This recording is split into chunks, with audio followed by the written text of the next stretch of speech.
दोस्तों, क्या होता है जब एक अरबपति बाप अपनी बिगड़ी हुई औलादों को सुधारने के लिए गरीब बन जाता है और उनसे उनकी सारी सुख सुविधाएं छीन लेता है। तो कहानी शुरू होती है और हम एक अमीर बाप की 3 बिगड़ी हुई औलादों को देखते हैं। पहली वाली का नाम स्टेला होता है, जिसे महंगी महंगी चीजों की शॉपिंग करना बहुत पसंद है, यहाँ तक कि वो अपने कपड़ों से लेकर कच्ची भी गुची की ही पहनती है। दूसरे वाले का नाम एलेक्स है, जिसे दूसरों की औरतों के साथ सोना बहुत पसंद है। तीसरे वाले का नाम फिलिप होता है और बस ये दिन रात दारू पीता है और पार्टी करता है। आगे हम इनके बाप फ्रांसिस को देखते हैं, जो कि शहर का सबसे अमीर आदमी है। इसके पास इतना पैसा है कि अंबानी जैसे 10 लोग तो इसके यहाँ पर नौकर हैं। आगे फ्रांसिस जब अपने घर जा रहा था, तभी उसका मैनेजर पप्पू दलाल पूछता है कि सर, आप इतने परेशान क्यों लग रहे हो। फ्रांसिस कहता है कि आज मेरी बेटी का बर्थडे है, मैं परेशान क्यों होऊंगा। पप्पू दलाल कहता है क्योंकि पिछले साल उसने एक वेटर को जला दिया था। फ्रांसिस कहता है क्योंकि उस गधे के बच्चे ने सफेद थीम वाली पार्टी में लाल शैंपेन सर्व कर दी थी। लेकिन अब स्टेला बदल चुकी है और पिछले 1 साल में वो काफी मैच्योर हो गई है।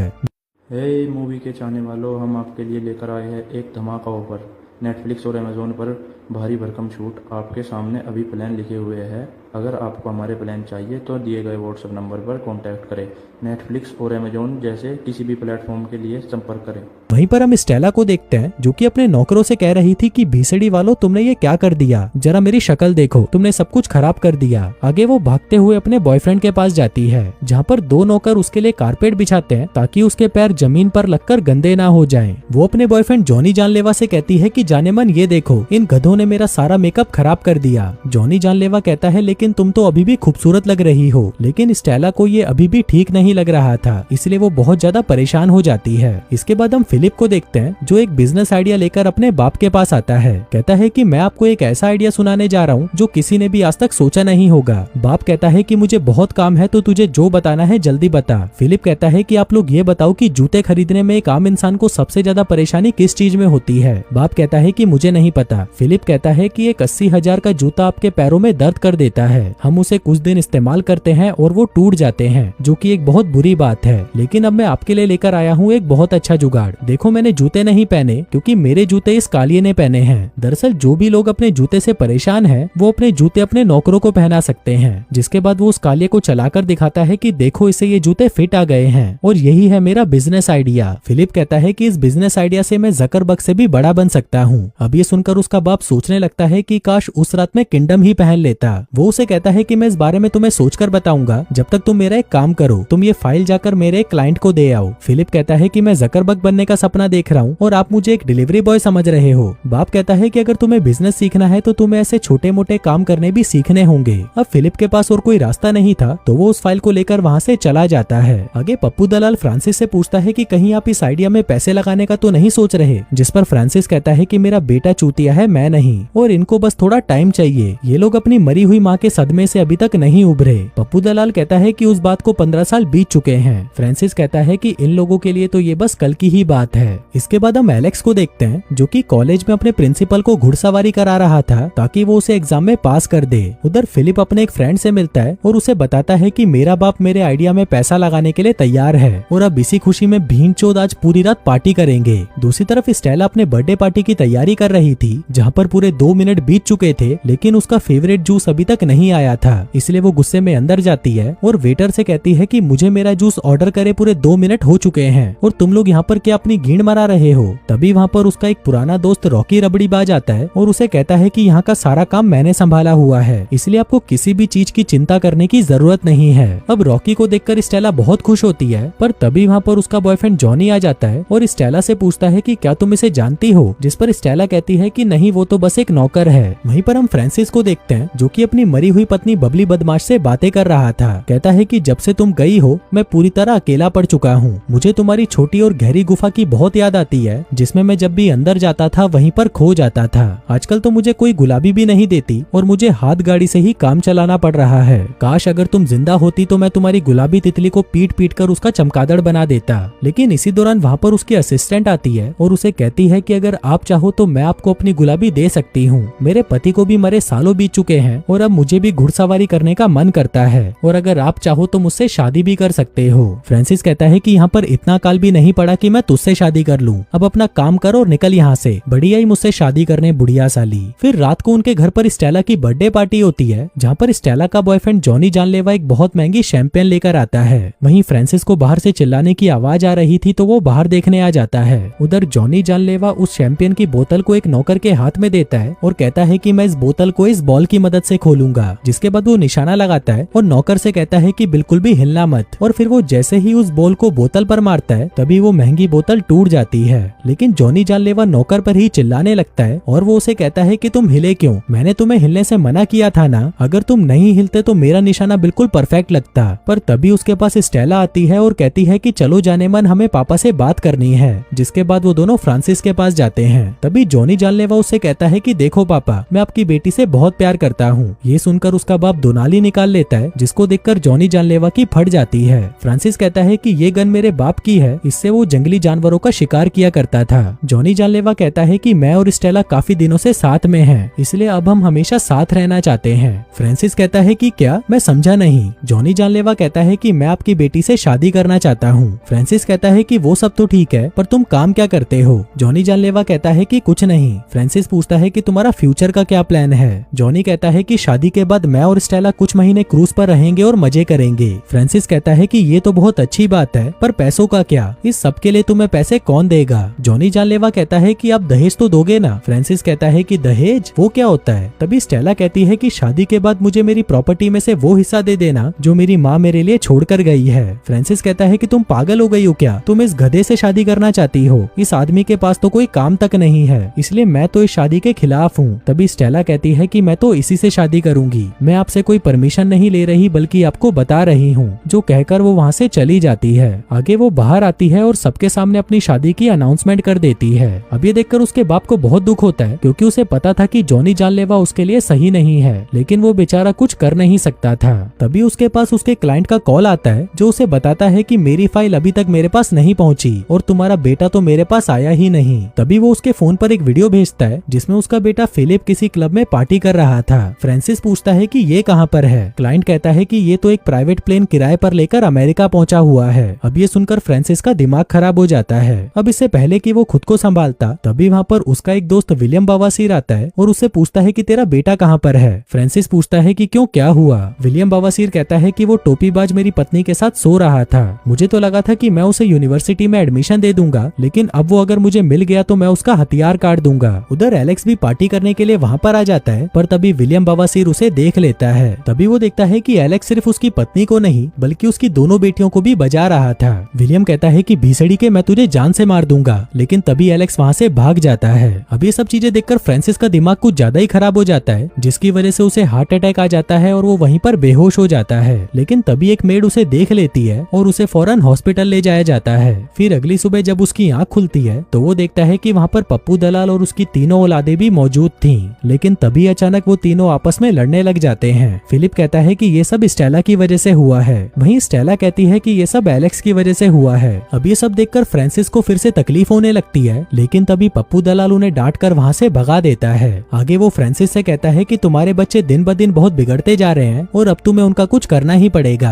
अब यहाँ से सीन शिफ्ट होता है और हम 2 महीने बाद का सीन देखते हैं। यहाँ पर ये तीनों भाई बहन काफी गुस्से में घर पर आते हैं, क्योंकि अचानक से इनके क्रेडिट कार्ड ब्लॉक हो गए थे। तभी वहाँ पर पुलिस की गाड़ियाँ आती हैं और इनके घर को चारों तरफ से घेर लेती हैं। अब ये देखकर वो तीनों घबराकर छत पर आ जाते हैं। तभी वहाँ पर उनका बाप बंदूक लेकर आता है और कहता है कि जल्दी से मेरे साथ चलो। बच्चे पूछते हैं कि पापा ये सब क्या हो रहा है, जिस पर उनका बाप कहता है कि हमारे घर पर इनकम टैक्स की रेड पड़ी है। आगे वो उन्हें लेकर पीछे के रास्ते से बाहर आ जाता है, जिसके बाद वो एक कार ड्राइवर को गन पॉइंट पर ले लेता है और अपने तीनों बच्चों को उस कार में बिठाकर वहाँ से निकल जाता है। पर तभी हम देखते हैं कि वहाँ पप्पू दलाल उस ड्राइवर के पास आता है और उसे नोटों की एक गड्डी देता है, जिसका मतलब था कि ये सब फ्रांसिस का प्लान था ताकि वो अपने बच्चों को सुधार सके। उधर उसके बच्चे पूछते हैं कि ये सब चल क्या रहा है, जिस पर फ्रांसिस कहता है कि हमारे अकाउंट्स में से पैसों की हेरफेर हुई है, जिसकी वजह से पुलिस मुझे पकड़कर कर जेल में डालना चाहती है। साथ ही सरकार ने हमारी सारी प्रॉपर्टी जब्त कर ली है और हमारे सारे अकाउंट्स भी फ्रीज हो चुके हैं। अब ये सुनते ही उन सभी की लुप लुप करने लग जाती है, क्योंकि अब पैसों के बिना वो तीनों अपनी अय्याशियां कैसे कर पाएंगे। तभी फ्रांसिस उन सभी से उनके फोन लेकर उन्हें बाहर फेंक देता है और कहता है कि पुलिस हमारे फोन से हमें कभी भी ट्रैक कर सकती है। साथ ही वो अपने बच्चों से कहता है कि तुम ये बात किसी को मत बताना, क्योंकि कोई भी भीसड़ी वाला गद्दार निकल सकता है। आगे फ्रांसिस उनको लेकर किसी दूसरे शहर में आ जाता है। वो बताता है कि यहाँ पर मेरे बाप का एक पुराना घर है, तो यहाँ पर हम छुप सकते हैं और किसी को भी हम पर शक नहीं होगा। लेकिन जैसे ही वो लोग घर के अंदर जाते हैं, वो देखते हैं कि उस घर की हालत तो बहुत ज्यादा खराब थी। वहीं स्टेला का तो रोना निकल जाता है, क्योंकि उसको तो आदत थी राजकुमारियों की तरह रहने की, पर अब उसे फकीरों की तरह रहना होगा। आगे फ्रांसिस उन्हें डिनर में तले हुए ब्रेड खिलाता है। वो कहता है कि अगर तुम लोग अच्छा खाना चाहते हो तो तुम्हें कमा कर लाना होगा। मैं तो इस घर से बाहर नहीं निकल सकता, क्योंकि पुलिस हर जगह मुझे ढूंढ रही है, इसलिए अब सारा काम तुम लोगों को ही करना होगा। और वैसे भी इतने सालों से मैं तुम्हें पाल रहा हूँ, तो अब तुम्हारी बारी है। अब काम का नाम सुनते ही उन तीनों की टट्टी निकल जाती है और वो जाकर सो जाते हैं। फिर अगली सुबह 6 बजते ही फ्रांसिस उन तीनों को उठा देता है और कहता है कि जाओ और कमा कर लाओ, नहीं तो तुम्हें आज का खाना नहीं मिल पाएगा। आगे स्टेला नहाने के लिए बाथरूम में जाती है, लेकिन नल में से पानी नहीं आ रहा था, तो वो परफ्यूम लगाकर ही वहाँ से चली जाती है। उधर फिलिप हगने बैठता है, लेकिन बाथरूम के आगे ना तो दरवाजा था और न ही बाथरूम में टॉयलेट पेपर। दूसरी तरफ हम एलेक्स को देखते हैं, जो कि एक कंस्ट्रक्शन साइट पर पहुंचता है। उसे बहुत तेज भूख लगी थी, तो वो वहाँ पर बैठे मजदूरों से बात करने के बहाने उनका खाना लेकर खाने लगता है, लेकिन तभी वो लोग उसे डांट कर वहाँ से भगा देते हैं। वहीं स्टेला किसी आदमी से फोन छीनकर जॉनी जानलेवा को कॉल करती है। वो उसे बताती है कि मैं अपनी फैमिली के साथ घूमने के लिए दूसरे शहर आई हूँ और यहाँ पर मेरे फोन का नेटवर्क नहीं है, तो मैं तुमसे कुछ दिनों तक बात नहीं कर पाऊंगी। उधर फिलिप सबसे छुपते छुपाते अपने एक दोस्त के पास जाता है और उसे कुछ पैसे उधार मांगता है। इस पर उसका दोस्त कहता है कि मेरे पास पैसे कहाँ से आए, मैं तेरे ही तो पैसों पर अय्याशियां करता था। मेरे बाप को ना तो मुझ पर भरोसा है और ना ही वो मुझे 1 रुपया भी देने वाला है, जो कहकर वो वहाँ से निकल लेता है। कुछ देर बाद जब फिलिप और एलेक्स घर पर आते हैं, तो उनका बाप पूछता है कि तुम लोग आज क्या कमा कर लाए हो, लेकिन वो दोनों तो खाली हाथ आए थे। अब उन तीनों की उम्मीदें स्टेला पर टिकी हुई थी, पर तभी हम स्टेला को देखते हैं, जो कि बहुत सारी शॉपिंग करके घर पर आती है। बाप पूछता है कि तुम्हारे पास शॉपिंग करने के पैसे कहाँ से आए। स्टेला कहती है कि मैंने फिलिप की अंगूठी बेच दी। आगे जब वो उसके बैग को खोलते हैं, तो उसके अंदर महंगे महंगे कपड़े होते हैं। फिलिप पूछता है कि तुम खाना लाई हो ना। स्टेला कहती है कि खाना वो तो तुम लोग लाने वाले थे, मेरे तो सारे पैसे कपड़ों में ही खत्म हो गए। अब ये सुनते ही फिलिप का दिमाग खराब हो जाता है और वो उसके सारे कपड़ों पर तेल डालकर उसे खराब कर देता है। इसी दौरान वहाँ पर उनकी नौकरानी मार्गरेट आ जाती है, जिसे स्टेला ने फोन कर बुलाया था। दरअसल मार्गरेट यहाँ पर उन्हें कुछ कपड़े और टॉवल देने आई थी, लेकिन तभी फ्रांसिस उस पर भड़क जाता है और कहता है कि हमें किसी की भी मदद की जरूरत नहीं, अब मेरे बच्चे खुद ही कमाकर अपना घर चलाएंगे, जो कहकर वो मार्गरेट को वहाँ से भगा देता है। वहीं मार्गरेट के साथ रॉकी रबड़ीबाज भी होता है, जो स्टेला को जाते हुए अपना कार्ड देकर जाता है और कहता है कि हमें एक बर्तन धोने वाले की जरूरत है, अगर तुम्हें काम चाहिए तो कल तुम इस एड्रेस पर पहुंच जाना। फिर अगले दिन स्टेला रॉकी के दिए हुए एड्रेस पर पहुंच जाती है। यहाँ पर रॉकी उसे बताता है कि पहले तुम्हें बर्तन मांजना सीखना होगा, अगर तुम ये काम अच्छे से कर लेती हो तो बाद में तुम्हें वेट्रेस का काम भी दिया जाएगा। अब स्टेला वहाँ पर काम करने की कोशिश करती है, लेकिन वो ठीक से काम नहीं कर पाती, यहाँ तक कि वो कस्टमर्स के ऑर्डर भी उनकी टेबल तक ठीक से नहीं पहुँचा पा रही थी। उधर फिलिप एक एजेंसी में जाता है, जहाँ पर वो रिसेप्शन पर बैठी लड़की से कहता है कि मुझे मैनेजर की जॉब चाहिए। लड़की पूछती है कि आपका एक्सपीरियंस कितना है। फिलिप कहता है कि एक्सपीरियंस तो कुछ नहीं है, लेकिन मैं सैलरी कम से कम $1 मिलियन लूंगा और साथ में एक मर्सिडीज कार भी। अब ये सुनकर वो लड़की उस पर हंसने लगती है और कहती है कि ना तो तुम्हारे पास कोई क्वालिफिकेशन है और ना ही कोई एक्सपीरियंस, तो अभी तो तुम्हें सिर्फ रिक्शा चलाने का ही काम मिल सकता है। अब फिलिप के पास और कोई रास्ता नहीं था, तो वो इस काम के लिए मान जाता है, पर क्योंकि उसका वजन काफी ज्यादा था, तो उसे वो रिक्शा चलाने में भी बहुत परेशानी हो रही थी। वहीं दूसरी तरफ फ्रांसिस के पास पप्पू दलाल आता है, जो कि उसके लिए खाने में लॉबस्टर और महंगी वाली दारू लेकर आया था। अब पहले तो फ्रांसिस ये खाने से मना कर देता है, क्योंकि उसे लगता है कि अगर वो ये खाएगा तो उसके बच्चों के साथ नाइंसाफी होगी। लेकिन फिर अगले सीन में हम देखते हैं कि वो दोनों ही बड़े मजे से उस खाने को खा रहे होते हैं। लेकिन इसी दौरान फ्रांसिस को अपने घर में से कुछ आवाजें आती हैं। आगे जब वो अपने घर में जाकर देखता है, तो वहाँ पर एलेक्स होता है, जो काम पर जाने की बजाय अभी अभी सोकर उठा था।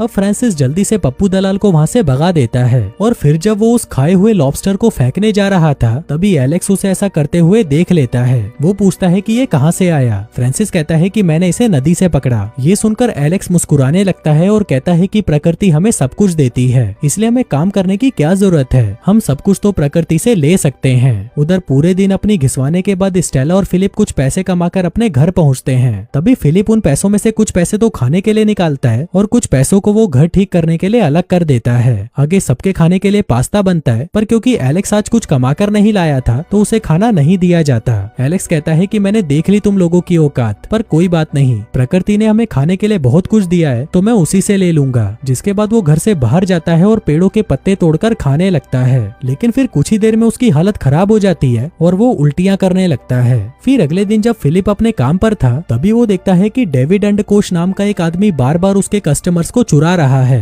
फिलिप उसे कहता है कि तुम मेरे कस्टमर क्यों चुरा रहे हो, जिस पर डेविड अंडकोश उसे गालियां देकर चला जाता है। वहीं स्टेला होटल में काम कर रही थी तभी उसकी एक कस्टमर से बहस हो जाती है। कस्टमर कहता है कि मैंने तुम्हें मीट के साथ बीन्स लाने को कहा था। स्टेला कहती है कि सॉरी सर, मैं अभी लेकर आती हूँ। कस्टमर कहता है कि जब तुम लोगों को काम करना ही नहीं आता तो करते क्यों हो। अभी सुनकर स्टेला को गुस्सा आ जाता है और वो रॉकी रबड़ीबाज के पास आकर कहती है कि मुझे नहीं करनी है घटिया सी नौकरी। वो आदमी मेरे से कैसे बात कर रहा है। रॉकी कहता है कि तुम कौन हो, तुम कहीं की महारानी हो क्या जो वो तुमसे प्यार से बात करे। याद करो तुम भी अपने नौकरों से कुछ ऐसे ही बातें करती थी। अब ये सुनकर स्टेला को एहसास होता है कि उस टाइम पर उसके नौकरों को कैसा फील होता होगा। जिसके बाद वो सॉर्टर को उठाती है और उसे ठीक करवाकर वापस उस कस्टमर के पास जाने लगती है। लेकिन जाने से पहले रॉकी रबड़ीबाज उसे कहता है कि रुको, वो कस्टमर सच में बहुत बुरा है। जिसके बाद किचन का सारा स्टाफ उसके खाने में थूक देता है और फिर स्टेला उस खाने को जाकर उस कस्टमर को दे देती है, जिसको खाकर वो कस्टमर भी बहुत खुश होता है। फिर शाम को सभी साथ में बैठकर खाना खा रहे थे तभी स्टेला सभी को कहती है कि मुझे ईटिंग डिसऑर्डर है। दरअसल ये एक मानसिक बीमारी है जिसमें इंसान को ज्यादा खाना खाने से डर लगता है। अब ये सुनते ही फ्रांसिस स्टेला पर भड़कने लगता है और उसे कहता है कि तुमने ये मुझे पहले क्यों नहीं बताया। स्टेला कहती है कि आप हमारे साथ कभी थे ही नहीं। आप तो कभी अपनी बिजनेस ट्रिप से अमेरिका गए होते थे तो कभी हांगकांग। आज तक कभी आपने हमसे पूछा भी है कि हम ठीक है या नहीं। तभी एलेक्स कहता है कि आपको पता भी है कि पिछले हफ्ते में जेल में था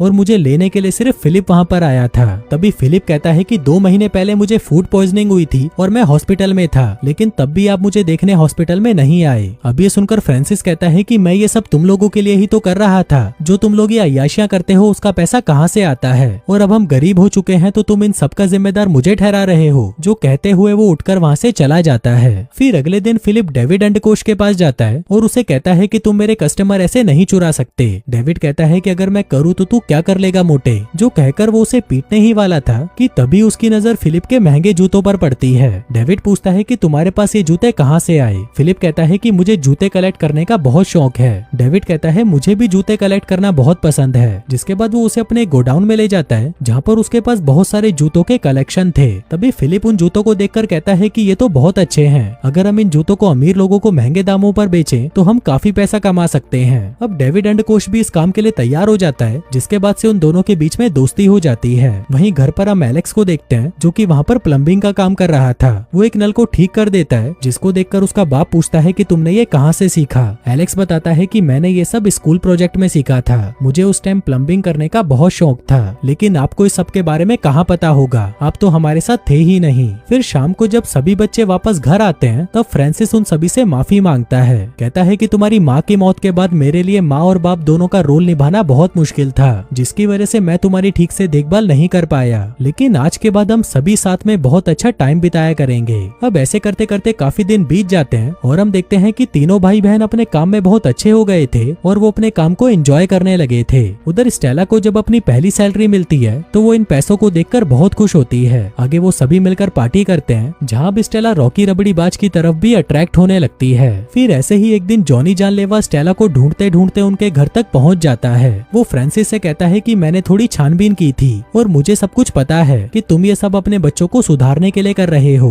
फ्रांसिस पूछता है कि तुम मेरी बेटी की जिंदगी से जाने के कितने पैसे लोगे। जॉनी जानलेवा कहता है कि आप ये क्या बोल रहे हो पापा, मैं तो बस यहाँ पर आपकी मदद करने आया हूँ। इसी दौरान वो तीनों भी घर वापस आ जाते हैं, जहाँ पर फ्रांसिस उन्हें बताता है कि इनकम टैक्स वालों ने तुम्हारे पापा को छोड़ दिया है और तुम्हारे सारे अकाउंट्स भी अनफ्रीज कर दिए हैं। अब ये सुनकर वो तीनों बहुत खुश हो जाते हैं, लेकिन फ्रांसिस इससे बिल्कुल भी खुश नहीं था। पर वो अपने बच्चों को सब कुछ सच भी नहीं बता सकता था, इसलिए वो जॉनी जानलेवा की हाँ में हाँ मिला देता है। आगे जब जॉनी जानलेवा और स्टेला घर वापस आते हैं तभी जॉनी जानलेवा स्टेला को शादी के लिए प्रपोज कर देता है। इस पर स्टेला भी उसे हाँ कर देती है, जिसके बाद वो दोनों एक दूसरे को चूसने लग जाते हैं। वहीं हम फ्रांसिस को देखते हैं जिसे अब पछतावा हो रहा था कि उसने पहले ही अपने बच्चों को सच क्यों नहीं बता दिया। उधर दूसरी तरफ जॉनी जानलेवा स्टेला स्टेला को सिटी हॉल ले जाने लगता है। वो उसे कहता है कि जाने मन हम आज ही शादी करेंगे। स्टेला पूछती है कि पर मेरी फैमिली का क्या? जॉनी जानलेवा कहता है कि उनके लिए हम बाद में एक बड़ी सी पार्टी रख लेंगे, लेकिन शादी हम आज ही करेंगे। आगे जैसे ही ये लोग सिटी हॉल पहुंचते हैं तभी स्टेला को उसके बाप का फोन आने लगता है, पर तभी जॉनी जानलेवा उससे फोन छीन लेता है और फ्रांसिस से कहता है कि मैं और स्टेला शादी करने जा रहे हैं। अब ये सुनकर फ्रांसिस की फटकर 64 हो जाती है, जिसके बाद वो अपने दोनों बेटों को लेकर सिटी हॉल की तरफ निकल पड़ता है ताकि वो इस शादी को रोक सके। वहीं सिटी हॉल में जो आदमी उन दोनों की शादी करवाने वाला था वो साला गूंगा होता है, जिसके चलते उनको बहुत देर लग रही थी। इसी दौरान स्टेला को पता चलता है कि जॉनी जानलेवा का असली नाम बबलू बकलोल है। स्टेला पूछती है कि तुमने अपना नाम क्यों बदला, जिस पर जॉनी जानलेवा कहता है कि दरअसल मेरा बाप रिफ्यूजी था तो उसने रशिया में आकर मेरा नाम बदल दिया। अब उन दोनों की शादी होने ही वाली थी कि तभी वहाँ पर फ्रांसिस अपने दोनों बेटों को लेकर पहुंच जाता है। वो स्टेला से कहता है कि तुम्हें इस गधे से शादी नहीं करनी चाहिए क्योंकि ये सिर्फ तुम्हारे पैसों के पीछे है। अब ये सुनते ही स्टेला जॉनी जानलेवा को एक चमाट देती है और उससे शादी तोड़ देती है। तभी जाते जाते जॉनी जानलेवा फ्रांसिस से कहता है कि तुमने मेरी शादी को तोड़ा, अब देख मैं तेरा घर तोड़ूंगा। तेरा सच सुनने के बाद तो वैसे भी तेरे बच्चे तेरे साथ नहीं रहने वाले। तभी वो तीनों उससे पूछते हैं कि ये कौन से सच की बात कर रहा है। अब फ्रांसिस उन्हें बता ही देता है कि हमारे घर पर कोई रेड नहीं पड़ी थी, मैं तो बस तुम लोगों को सुधारना चाहता था ताकि तुम लोग अपनी जिंदगी में कुछ अच्छा कर सको। लेकिन ये सुनते ही उसके बच्चे उस पर भड़क जाते हैं, जिसके बाद वो उसे हमेशा के लिए छोड़कर वहाँ से चले जाते हैं। अब यहाँ से सीन शिफ्ट होता है और हम 9 महीने बाद का सीन देखते हैं। यहाँ पर हम फ्रांसिस को देखते हैं जो अब अकेला पड़ चुका है। उसके तीनों बच्चे उसके पुराने वाले घर में रहते हैं और उसे हर महीने किराए के तौर पर चेक भेजते रहते हैं। वहीं एक दिन ऑफिस से घर जाते हुए पप्पू दलाल फ्रांसिस को उसके पुराने वाले घर में ले जाता है, जिसके बाद वो उसे गुलदस्ता देकर कहता है कि आज स्टेला का बर्थडे है। आगे जब फ्रांसिस घर के अंदर जाता है तो उसे ये देखकर बहुत अच्छा लगता है कि उसके तीनों बच्चे अपनी लाइफ में कामयाब हो चुके हैं। फिलिप ने अपने दोस्त के साथ एक कंपनी शुरू कर ली जहाँ पर वो जूते बेचकर काफी अच्छे पैसे बना रहा है। उधर स्टेला ने भी रॉकी रबड़ी बाज के साथ एक रेस्टोरेंट खोला है जो कि बहुत अच्छा चल रहा है। और वहीं एलेक्स ने अपना प्लम्बर का काम शुरू कर लिया है और वो भी अपने काम से बहुत खुश है। लेकिन वहाँ पर फ्रांसिस को देखकर उन सभी का मूड खराब हो जाता है, पर तभी फ्रांसिस उन्हें सॉरी कहता है और स्टेला को हैप्पी बर्थडे कहकर वहाँ से जाने लगता है। अब अपने बाप को ऐसे देखकर उन तीनों को अच्छा नहीं लगता, जिसके बाद वो बाहर आकर अपने बाप को आवाज लगाते हैं और उससे पूछते हैं कि क्या आप हमारे साथ पार्टी करोगे।